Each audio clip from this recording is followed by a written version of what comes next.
네, 안녕하세요. 여러분. 이윤규 변호사입니다. 오늘은 제가 일본의 서울대, 저희 도쿄대죠.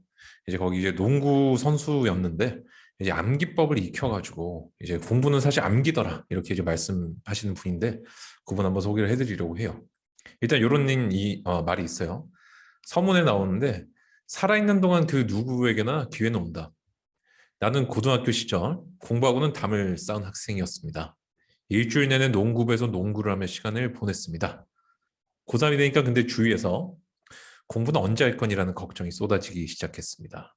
그래서 내가 또 신문을 보다가 어떤 굉장히 좀 오가타 마사코 씨라는 마음에 드는 분을 발견을 하고 진짜 나도 난민에 대한 좀 도움을 주겠다 이런 이제 동기부여를 좀 받았어요. 그래가지고 이제 공부를 하기로 도쿄에 이제 혼자 가서 이제 강연을 듣고 왔는데 그때부터 이제 친구 선생님 부모님에게 생각을 말을 했다는 거예요. 나도 이제 변호사가 되고 싶다. 사법고시 합격하겠다. 뭐 이제 그러려면 이제 그 전에 도쿄대 가겠다 뭐 이런 또 얘기를 하게 되겠죠. 근데 이제 반응은 냉담했다는 거죠. 도쿄다 뭔 얘기하는 거야 도대체. 그 이후에 나의 도전은 시작됐다. 모든 공부의 근간은 암기다. 맞아요. 심지어 사고형 시험도 암기거든요. 왜냐하면 풀이 과정 자체를 내가 외운 게 의미가 있기 때문에 그걸 풀이하는 과정을 떠올리기까지가 사고지 이후에는 풀이 과정 완벽하게 외워서 그대로 적용하는 거기 때문에 모든 공부 암기라고 할 수가 있죠. 원래 난 암기 위주의 공부는 의미가 없다고 생각을 했대요, 이분이. 암기보다는 복잡한 내용을 응용할 수 있는 힘을 길러야 한다. 우리나라에서 이제 뭐 수능은 사고력이다 이런 또 무슨 그냥 이상한 그 뭐 번호를 찾는 게 그냥 객관식의 본질이지. 사고를 할 수 있는 거는 교육 정책의 문제예요. 문제풀이랑 전혀 관련 없어요, 여러분들. 하지만 결국 이분이 생각을 바꿨대요. 암기는 모든 학문의 근간이 된다. 암기를 정복해야 된다. 그래서 암기를 기본으로 하는 효과적인 공부법을 찾고 도쿄대, 우리나라 이제 서울대에 입학을 하게 됐는데 거기 들어가서 알게 된 거는 도쿄생이라고 해서 어려서부터 공부만 한 애들은 아니더라. 친구들과 취미도 즐기면서 적은 시간에 효과적으로 공부할 줄 아는 학생들이 많았다. 저마다의 암기 방법이 있었다는 거죠. 암기는 핵심 포인트가 있는데 요것만 익히면 된다. 요걸 이제 좀 알려주고 있는데 실제 이제 암기법에 대한 여러 가지 책들이 있는데 다른 책들과 굉장히 뭐 겹치는 내용들도 많고 그래서 제가 그 책 중에 가장 좀 핵심이라고 생각되는 맥락 암기법을 소개를 해드리려고 해요. 이 책에서 들고 있는 예시는 전혀 다른데 제가 서문 정도 이제 뭐 어디나 공개된 서문 정도로 말씀을 드리고 실제 얘는 제가 다른데 위키에서 가져왔어요. 나무 그냥 인터넷 저기 위키 진나라에 대한 거 중국. 그래서 요걸 가지고 한번 외워보겠습니다. 여러분들이 요거를 이제 외우실 때 맥락 암기법이라는 거는 우리가 맥락을 먼저 이해를 하고 거기에 이제 세부적인 내용을 박아 넣는 방식인데요. 어떻게 외우시나요? 일반적으로 그냥 외운다. 맥락 암기법 말고 보통 이런 단어를 먼저 외워요. 근데 이런 단어를 외우는 방식이 최악의 공부법이에요. 진나라 기원전 900년경부터 기원전 206년 순서대로 외우죠. 갑자기 나 이번부터 암기를 잘해볼래. 중국 최초의 통일 왕조 여기까지 하면 많이 외운 것 같아요. 동아시아 최초의 국가원수로 황제로 지칭한 제국이고 영성 조씨, 영성 진씨 이러면은 실제 시험의 문제 밑에 이런 게 나오는데 내가 딴 데를 외우게 되는 거죠. 많이 외워도 만리장성, 아방구 이런 게 기억나는데 어느 나라에 대한 건지 모른다든지 이런 사태가 발생해요. 맥락의법 어떻게 하냐면 처음에 일단은 의미 단위가 달라지는 부분을 찾아서 그 부분을 외우는 게 맥락 암기법의 핵심입니다. 다시 한번 의미 단위가 달라지는 부분을 외운다. 그게 바로 맥락을 구성하는 거예요.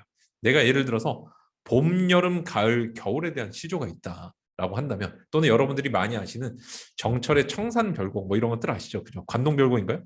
관동별곡 보시면 뭐가 돼요?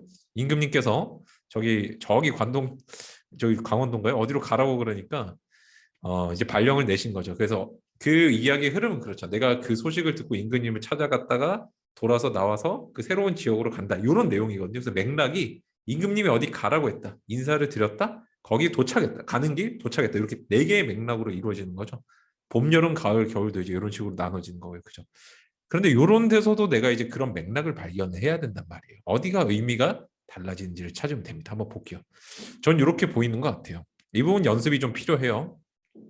진나라 같은 경우는 중국을 최초로 통일한 왕조 블라블라블라. 그다음 여기 국성은 국가 자체에서 쓰는 성, 영성 조씨, 영성 진씨다. 그다음 원래 진나라는 춘추 전국 시대 중에 하나였는데 급속도로 강성해졌고 통일국가가 됐다. 그러니까 여기는 이제 진나라는 원래 어떤 나라인데 나중에 세졌고 그다음에 통일하고 나니까 여기 어떤 식으로 했다는 게 나오죠. 맞아요. 총 세 단위로 나눠지는 거. 맥락을 구성하는 거는 진나라가 어떤 나라인지 개념, 그다음에 어떻게 성장하게 됐고 통일 후에 어떻게 했는지 요 세 개가 맥락인 거죠. 이거를 머릿속에 기억하는 게 맥락 암기법이에요. 얘를 머릿속에 하나의 흐름으로 만들어 놓고 폴더로 언제 떠올려도 기억에 나는 폴더로 만들어 놓고 하나의 스토리로 만들어 놓고 기억을 하는 거예요. 근데 그래서 우리가 스토리텔링 암기법이라고도 하는데 이 스토리를 얼마만큼 잘 내가 캐치를 하느냐 만들어내는 게 아니에요. 그냥 이 속에서 찾는 게 능력이에요. 누나를 얼마만큼 잘 굴리느냐에 이 암기법이 달려있다. 머리를 처음부터 많이 쓰는 게 아니에요. 자, 그래서 옆에다 제가 이제 이렇게 핵심을 한번 적어뒀는데 이 다음에 해야 되는 거는 고유명사 숫자는 처음부터 외우는 게 아니고 이거는 가장 마지막에 외우는 거다. 처음에는 이 단락, 요 맥락을 이루는 단락들 있죠. 요걸 요약해주는 단어를 한번 찾아보세요. 처음에 진나라가 뭘까라고 하니까 여기에 대한 답을 찾는다는 느낌으로 접근한 거예요. 찾는다. 읽고 이해한다가 아니에요. 그냥 여기서 이 맥락상 가장 중심이 된 요약해주는 단어가 뭘까? 이걸 찾는 거예요. 고유명사 숫자는 빼셔야 됩니다. 자, 그렇게 해보니까 이제 그림을 한번 그려봤어요. 진나라니까 진이 뭔지 여기 성장 정책 이렇게 답을 찾는다는 느낌. 뭐가 될까요? 여기 보니까 진나라는 뭐냐? 중국 최초의 통일 왕조다. 최초의 한번 뭐 줄금 되겠죠. 통일 왕조 그다음에 최초로 국가원수 황제로 지정했으니까 최초의 줄 다시 안 꺼도 되겠죠. 그래서 중국 최초 통일 황제. 요게 키워드가 될 거예요. 진나라는 뭐냐? 최초인데 뭐가 최초예요? 통일 최초로 했고 황제라는 명칭 최초로 썼다. 국가 원수를 황제로 지칭했다. 이런 거 지금 외우시지 말란 말이에요. 맥락을 일단 외워야 된다. 다 듣는 건 나중에 하는 거예요. 자, 그 다음에 성장 파트로 가니까 뭐예요? 법가에 따라 개혁을 했다. 춘추 전국 시대 국가 중 하나였던 진나라 이런 거 외울 필요 없어요. 지금은 기원전 4세기도 숫자죠. 외우지 마시고 전국 시대 지금 전국 시대 시절이니까 외우지 마시고 일단 상황 이것도 이제 고유명사잖아요. 사람 이름이니까 이것도 외우지 마세요. 그냥 법가 사상에 따른 개혁 뭐에 따라 개혁했는지 알아야 되니까 그래서 법가의 개혁으로 뭐했다? 강성이 세졌다. 강성해졌다. 개혁을 통해서 애들이 발전했구나. 뒤에 보니까 전국 시대를 통일하면서 중국 역사상 최초의 통일과 이거는 반복된 내용 아니에요. 이거는 문장 자체를 삭제를 해야 되겠죠. 잘못 쓴 문장이니까. 똑같은 말 또 중원번 했으니까. 자, 그다음에 여기 가니까 좀 복잡하긴 한데 어쨌든 진나라가 지배 기간 동안 뭘 했는지 보니까 뭐 한 8가지가 있는 것 같아요. 일단 이렇게 하고 넘어가요. 이런 것들이 있구나. 대충 이렇게 정리가 되겠죠. 이렇게만 정리가 돼도 훌륭한 어떤 암기가 되지만 맥락을 내가 다시 한번 파악을 한번 해보세요. 잠시 여기서 멈추고 여러분들이 머릿속으로 떠올리는 습관 자꾸 들이셔야 돼요.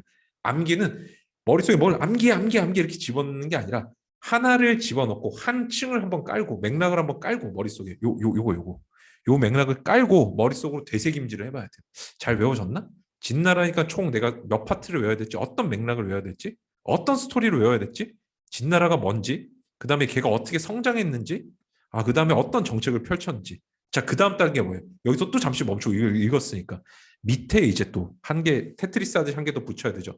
진나라는 어떤 나라가 중국 최초의 통일을 한 나라, 황제라 칭한 나라였어, 그죠? 그다음에 성장은 뭐였어요? 뭔가 이름이 잘 기억이 안 나는데 뭐였지? 다시 한번 컨닝 한번 해보니까 법가네. 법가가 개혁을 해서 세졌구나. 자, 그다음에 정책으로 오니까 너무 많았어. 이거 외울 수가 없죠. 그래서 요 숫자만 기억을 해두는 거야.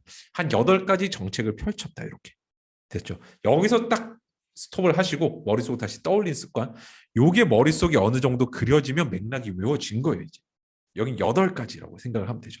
자, 그 다음에 여전히 복잡한 것은 세부적인 맥락 한 번 더 보는 거예요. 여기 마지막 단락 너무 복잡하잖아요. 실제 양도 많고, 그죠? 그럼 뭔가 이렇게 1번은 무역, 2번은 농업. 여러분들 외울 때 무역 뒤에 증가, 농업 뒤에 발전 이런 거 써야 돼요? 아니죠. 통일하고 이 나라가 잘 되고 있는데 무역 뒤에 무역이 뭐 쇠퇴하고 농업이 이런 말 안 쓰겠죠, 그죠? 그래서 요건 뒤에 당연히 예측되는 말은 빼고 외워야 머리가 말끔해져요. 기억을 할 때 주의할 사항은 뭐냐면은 정말로 외워야 되는 것과 뭔가를 외우면 자동으로 떠오르는 걸 구별해야 돼요. 자동으로 떠오르는 걸 외우기 시작하면 암기가 망한다. 아시겠죠? 이것도 기억을 좀 해두세요. 자, 그래서 이제 보니까 세부적인 맥락 어떻게 발견할 건가 이게 너무 어려운데 앞에 건 필요 없고 그래서 이걸 한 번 더 보니까 한 번 더 위에다 한번 그림을 그려봤어요. 일단 우리가 통일 이후의 정책인데 통일은 뭐를 생략할까요? 뭐 때문에 통일이 됐죠? 우리가 법과 사상으로 애들이 세진 이후에 통일이 되잖아요. 이걸 한마디로 하면 어쨌든 강성한 힘을 갖춰서 이제 통일한 거죠. 여기 표현에 따르면 강성해졌단 말이 나오니까 강성한 힘이 원인이 돼서 통일이 됐다. 자, 그다음 요 맥락은 강성한 힘을 가졌기 때문에 이제 전쟁을 이겼으니까 더 이상 전쟁은 없고 안정의 시대가 도래하겠죠. 내가 통일했는데 우리가 지금 뭐 통일신라 때 되게 이렇게 나라가 잘 살았잖아요, 그죠? 보면은 국가가 맨날 삼국시대에 고구려 백제 신라가 전쟁하면 못 살지 않을까요? 농민들이 맨날 그 농사 지은 거 땅도 막 개간해두면은 막 다 와서 집 밟고 막 이렇게 될 거고 그다음에 겨우 수확한 건 또 군량미로 쓸 거 아니야, 그죠? 그런 일이 발생할 거고 그다음에 통일은 생각을 잠시 멈추고 해보는 게 맥락을. 그러니까 통일하면 국경이 없어지겠죠. 이 나라 저 나라의 국경이 없어지고 한 나라로 합쳐지겠죠. 자, 그래서 여기 있는 거 이제 정리를 해보니까 일단은 강성한 힘이 있으니까 군사력이 이제 안정적으로 발전하겠죠. 더 이상 서로 쌈박질 안 할 테니까. 그 다음에 안정화가 되니까 서로 이렇게 토지 지주들이 나눠 먹던 땅들이 이제 국가가 일괄적으로 관리를 하기 시작하겠죠. 그죠? 군사가 발전하고 토지 각자 먹던 지주제가 폐지된다. 왜? 나라가 엄청나게 세졌으니까. 그 다음에 통일이라는 맥락을 갖고 이해를 해보면 국경이 사라졌기 때문에 뭐가 될까요? 이 나라 저 나라 국경이 있으면서 같은 화폐를 쓰는 게 EU잖아요. 그죠? EU. 물론 요즘에 브렉시트로 나왔지만 어쨌든 유럽에 놀러 가면 EU 화폐를 쓰잖아요. 그죠? 화폐 도량형. 그다음에 어디 가면은 뭐 파운드, 어디 가면은 뭐 달러 이렇게 쓰는 게 아니고 하나로 묶고 그다음에 피트 이런 것들도 이제 나라마다 다르게 하는 게 아니라 도량형을 통일을 하겠죠. 저울이 다 다르면 안 되니까. 그다음에 나라가 합쳐졌고 경계가 없으니까 대규모 토목공사 가능하겠죠. 땅 파고 강 만들고. 자, 여기서 또 한번 묶어보는 거예요. 그다음 맥락은 군사력이 발전했으니까 그다음 나오는 게 뭐다? 치안이 강화가 되겠죠. 야, 우리나라 총 들고 돌아다니는데 막 치안이 막 문제가 많이 있고 막 그러지 않겠죠. 나라가 안정돼 있으면. 대신에 이제 조금 부작용은 나라 왕이 너무 세다 보니까 자기한테 반대하는 학문을 탄압하기 시작했다는 거고 토지 지주제가 폐지됐고 전쟁이 없으니까 뭐가 되죠? 당연히 한 자리에서 농업을 열심히 할 수 있겠죠. 땅도 누가 와서 막 말이 짓밟지 않을 거고 군량미 안 줘도 되니까 이런 맥락이 만들어진다는 거. 여기까지 하면 뭘 한다? 잠시 멈추고 머릿속에 떠올려 보는 거예요. 강성한 힘? 전쟁 안 하고 안정이 됐어? 그럼 군사력이 일단 세죠. 군사력이 세지면 치안이 강화가 돼. 치안이 강화되는데 대신에 왕이 너무 세니까 학문이 탄압돼. 좋아, 이해됐어. 여기까지 하나의 맥락을 이뤘죠. 다른 맥락. 강성한 힘이 있고 전쟁 안 하고 안정이 됐으니까 뭐가 된다? 이 나라가 이제 세지니까 토지 지주들이 좀 폐지되고 국가가 이제 재산을 관리를 좀 할 거고 그러면서 자연스럽게 농업도 발전하지. 전쟁도 안 하고. 이런 맥락이 이제 하나 완성이 되는 거죠. 자, 그 다음에 통일되니까 밑에 맥락. 국경이 사라지니까 화폐 도량형이 통일되면 뭐 하겠어요? 당연히 무역이 증가를 하겠죠. 왜? 너나 나나 같은 돈을 쓰니까. 이게 현재 EU가 또 이런 식으로 해서 서로 무역이 증가하는 그런 거잖아요. 그죠? 물론 거기서 반발이 있으니까 또 어떤 반발한 나라들도 생기고. 그래서 우리가 실제 이렇게 이 단계 안에서도 세부적인 맥락을 갖고 다시 한번 이렇게 하나, 둘, 셋, 네 가지 맥락으로 묶을 수 있다는 거예요. 이 세 번째 파트를. 자, 그렇게 해서 다시 한번 정리를 해보니까 어떻게 되는 거예요? 진나라가 처음에 최초의 통일 국가고 황제로 불렀던 나라고 성장하면서 법가의 개혁으로 강성하게 됐는데 정책을 보니까 큰 맥락이 네 개가 있더라. 군사력, 그다음 화폐 도량형 통일, 대규모 토목공사, 토지 지주제 폐지. 여기서 외워야 되는 건 뭔가요? 이거죠. 군사, 화폐 도량, 토목, 지주제만 외우는 거예요. 여기서 이제 머리를 한번 잠시 멈추고 실제 여러분들이 달달달 줄글 외우는 게 아니라 단어 하나, 둘, 셋, 넷, 다섯, 여섯, 일곱, 여덟, 아홉, 열, 열하나, 열둘, 열셋, 열네 개만 외우면 전체적인 것이 완성이 되고 여기서 답이 튀어나오는 거죠. 문제를 한번 내볼게요. 진나라가 중국 최초의 통일 국가인데 군사력이 많이 발전됐다. 그러면은 그 다음에 이후에 두 가지 어떤 추가적인 정책이 뭐가 있는가 하면 답은 쉬워요. 그럼 치안이 강화됐고 학문적으로 탄압했다. 뭐 이렇게 답이 나올 거 아니에요. 아까 그냥 통으로 외우는 것보다 쉽지 않나요? 이게 맥락 암기법입니다. 자, 여기까지 하고 나서 뭘 한다? 마지막으로 이제 고유명사 숫자를 외우는 거예요. 여기 해당한 거 동그라미 쳐보면 이제 나오죠. 진나라는 최초 국가인데 900에서 206년 사이. 영성조씨, 영성진씨. 그 다음에 상항이라는 애가 법가를 했구나. 4세기쯤에.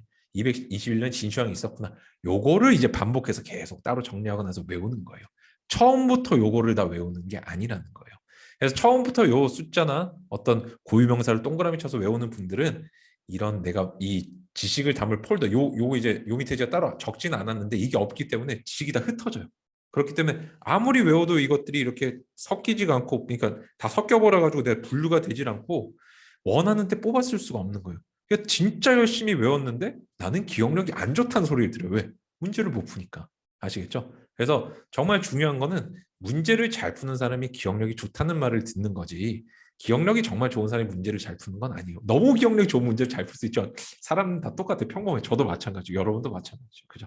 여러분들 맥락 암기법 제가 이제 어떤 그 이제 방금 이제 하여튼 농구 선수에서 이제 일본의 서울대를 간 분을 가지고 모티브를 제가 따서 요거를 알려드려야 겠다라고 해서 위키에서 제가 오늘 가져와서 영상을 한번 만들어 봤습니다.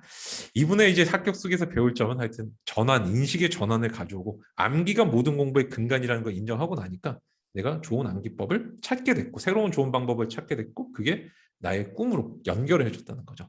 이렇게 여러분들이 한번 정리를 해보시면 좋겠어요. 꼭 도움이 되셨으면 좋겠습니다. 감사합니다. 여러분 이상 이은규 변호사였습니다.